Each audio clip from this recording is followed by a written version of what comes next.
Halo sob, kembali lagi di channel Sobat Madridista Indonesia, channel yang akan membahas berita seputar sepak bola khususnya Real Madrid.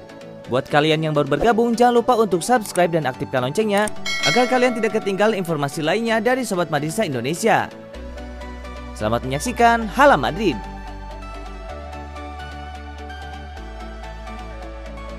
Belum juga bergabung, David Alaba sudah bikin pusing Real Madrid. David Alaba adalah salah satu pemain serbaguna paling berkualitas tinggi yang ada di Eropa. Dan itu ternyata malah membuat Real Madrid pusing seperti diberitakan Football Espana. Bek Real Madrid yang tampil mengesankan di Euro 2020 ini memimpin Austria dengan percaya diri dan siap untuk membangkitkan kembali kemampuannya di klub ibu kota Spanyol. Alaba bergabung dari Bayern Munchen dengan status bebas transfer dan ia telah bermain baik di bek tengah maupun bek kiri.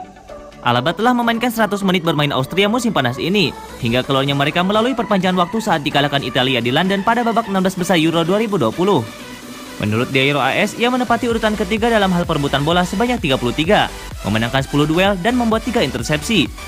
Dia juga berada di urutan ke-6 dalam hal operan yang diselesaikan, sebanyak 243 dengan presentase penyelesaian operan sebesar 83%. Dia juga menyumbangkan 2 assist dan membuat 28 umpan silang. Levelnya telah memicu perdebatan di Madrid tentang posisi terbaiknya. Ia tampil sebagai bek kiri di Austria dengan formasi 4-2-3-1. Sistem yang mirip dengan yang disukai Carlo Ancelotti di Madrid musim depan. Hal ini tentu membuka peluang dia bisa bermain di sana, meskipun dia diharapkan bisa menjadi bek tengah sebagai pengganti Ramos.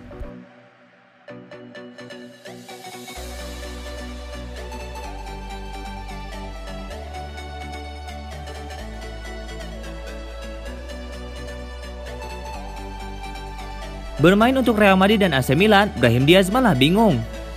Kebingungan tengah melanda Brahim Diaz seiring masa depannya yang belum pasti meski ia bermain untuk Real Madrid dan AC Milan. Brahim Diaz harus rela menjadi pemain pinjaman pada musim 2020-2021. Real Madrid melepas Brahim Diaz ke AC Milan pada bursa transfer musim panas 2020 dengan status pinjaman. Tenaga Brahim Diaz tidak terpakai oleh Real Madrid sehingga harus rela mengungsi ke Liga Italia untuk membela AC Milan. Diaz turut menjadi bagian dari kesuksesan I Rossoneri yang lolos ke Liga Champions pada musim 2021-2022. Namun kabar terbaru menyebutkan bahwa AC Milan tinggal selangkah lagi untuk dapat mengamankan kembali servis Brahim Diaz dari Real Madrid selama setidaknya 1 musim lagi. Pekan ini kemungkinan akan menjadi momen paling menentukan bagi masa depan gelandang serang tersebut. Kedua klub yakni AC Milan dan Real Madrid belum berhenti berdialog dan mulai mengarah pada solusi final status Brahim Diaz.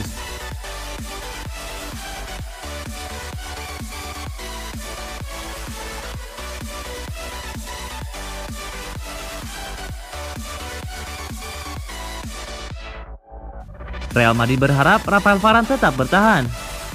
Rafael Varane telah menikmati 10 tahun gemilang di Real Madrid sejak bergabung dari Lens pada musim panas 27 Juni 2011. Bersama Los Blancos, ia telah meraih 18 trofi. Varane juga membuktikan dirinya sebagai salah satu bek tengah terbaik di dunia. Dia juga menjadi salah satu pemain inti di timnas Prancis. Namun masa depannya di Santiago Bernabeu sekarang tidak terlihat pasti dari sebelumnya, karena ia belum menyetujui kontrak baru yang akan membuatnya tetap bertahan di ibu kota Spanyol. Kontraknya akan berakhir pada musim panas 2022. Real Madrid telah kehilangan Sergio Ramos, berharap dapat mempertahankan Varane. Seperti yang tercermin dari sebuah unggahan di situs web perayaan 1 dekadenya di klub. Pemain Prancis itu melakukan debut resminya pada 21 September 2011 melawan Racing Santander dan dia telah menjadi starter reguler di tim utama. Dia sekarang menjadi salah satu kapten klub dan terbukti menjadi sosok kunci di tim Real Madrid yang meraih 4 trofi Liga Champions dalam 5 tahun. Daftar trofinya ada 18. 4 gelar Liga Champions, 4 piala dunia antar klub, 3 piala Super UEFA, 3 gelar La Liga, 1 Copa del Rey, dan 3 Super Copa de Espana. Varane juga menjadi juara dunia bersama Prancis pada 2018. Tulis pesan klub. Beberapa hari yang lalu, Presiden Real Madrid Florentino Perez menyatakan tekadnya untuk mempertahankan beknya itu di klub. Varane bermain di kejuaraan Eropa, dan ketika dia kembali, kami akan bertanya kepadanya apakah ia ingin bertahan. Dia di Real Madrid dan dia memiliki 1 tahun tersisa di kontraknya. Kami belum menerima tawaran untuk Varane. Dia seorang pria terhormat dan jika dia ingin pergi, dia akan mengatakannya, kata Perez. Rafael Varane dilaporkan tengah diminati Paris Saint-Germain dan Manchester United. Bek Prancis itu akan habis kontraknya di Real Madrid pada musim depan dan sepertinya tidak tertarik untuk memperpanjang kontraknya.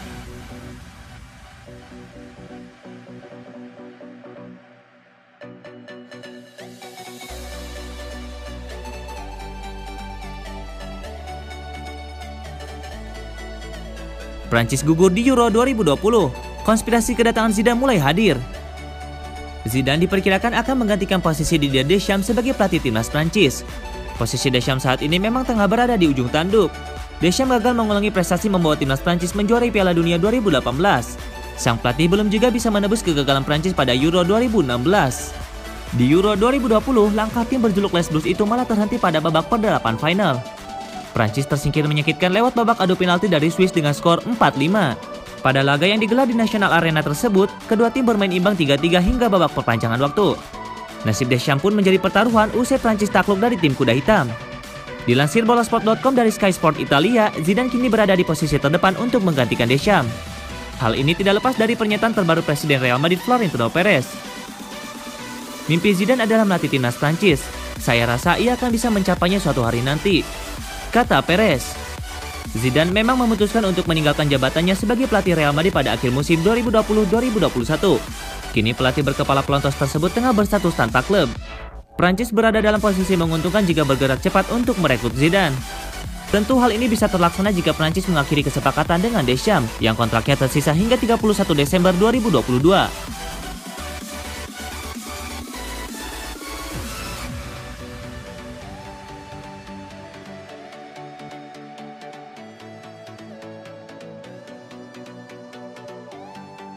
Sergio Ramos buka bisnis baru di Madrid. Sergio Ramos sudah bukan pemain Real Madrid lagi, tapi dia masih akan terikat dengan kota Madrid. Dia baru membuka bisnis baru di ibu kota Spanyol itu. Pemain sepak bola dari Camas sudah mempromosikan di medsosnya tentang pembukaan proyek yang sudah ia nikmati di rumah barunya di ibu kota Spanyol. Sergio Ramos akan berhenti jadi pemain Real Madrid pada 30 Juni 2021. Tetapi dia tahu bahwa hidupnya sebagai pesepak bola tidak berakhir sampai di sini, juga karirnya sebagai pengusaha sukses. Dan Sergio Ramos sudah menghitung hari untuk peluncuran bisnis baru. Jaringan gym atau tempat olahraga akan segera dibuka di kota Madrid. Ini adalah perusahaan Jerman, John Reed, yang akan membuka bisnisnya di Spanyol bersama Sergio untuk memperluas bisnis pusat pelatihan olahraga dengan biaya rendah. Perusahaan Sergio Ramos oleh John Reed SL telah memiliki domisili di Madrid dengan tujuan perusahaan menyediakan semua jenis layanan konsultasi di bidang olahraga. Tujuannya adalah untuk membuka outlet pertama mereka di Madrid sepanjang tahun 2021, dan mereka akhirnya akan mencapainya. Karena meskipun mereka belum mengungkapkan tanggal pastinya, semuanya menunjukkan bahwa itu akan terjadi sebelum akhir musim panas. Padahal perusahaan sudah mencari staf untuk pendirian dan masih ada beberapa lowongan, seperti posisi pelatih olahraga dan resepsionis tempat. Saat ini gaji yang mereka tawarkan serta biaya yang harus dibayar setiap klien untuk penggunaan fasilitas tidak diketahui. Di Jerman misalnya, tarifnya kurang dari 30 euro.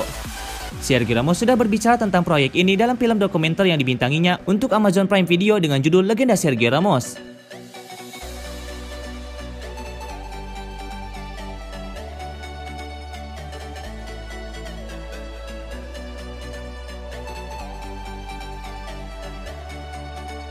Hasil lengkap pertandingan Euro 2020 tadi malam. Hasil Euro 2020 tadi malam antara Inggris versus Jerman di Stadion Wembley London berakhir dengan skor 2-0, sehingga The Three Lions masuk ke daftar negara lolos ke 8 besar. Gol-gol dari Inggris dicetak oleh Raheem Sterling pada menit ke-75 dan Harry Kane pada menit ke-86.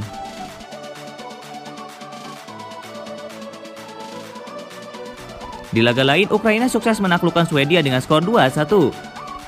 Gol-gol dari Ukraina dicetak oleh Alexander Zinchenko pada menit ke-27 dan Artem Dovbyk pada menit ke-120. Swedia hanya mampu membalas melalui gol dari Emil Forsberg pada menit ke-43.